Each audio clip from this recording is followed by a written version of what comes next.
Truck TV, episode 3, season 2. And I mentioned in episode 2 that we still had another Fargo that we hadn't seen, and this is it. This is a 1971 Fargo half-ton. This belonged to a friend of mine in high school, and it popped up on Kijiji in the summertime, and I immediately recognized it because of some things that he had done to it back in the day. It wasn't him selling it, it was somebody else.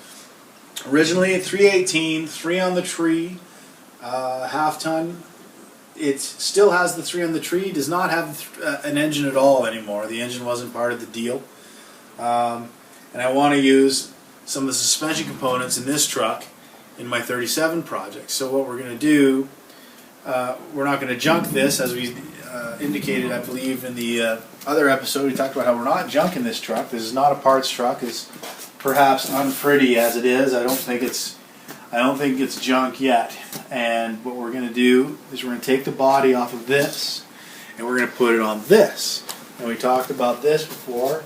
This is our 72 Winnebago chassis.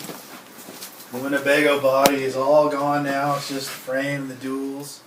So yeah, what we're going to make is with this body on here, this will be a dually.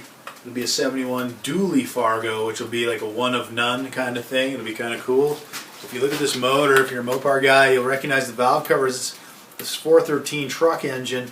It looks a bit like a regular big block, but if you look at the manifold, the way it goes under and the way the plugs are angled, it's totally different than a passenger big block.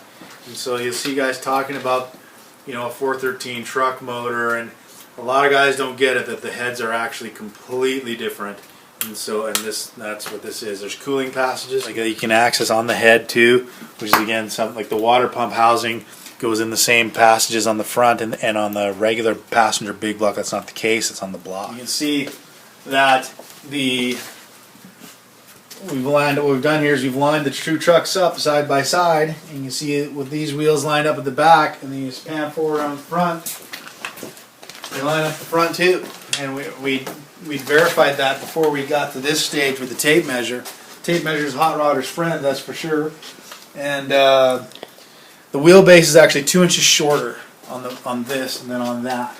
But we'll make it work. It's all going to fit together, and yeah, we'll see.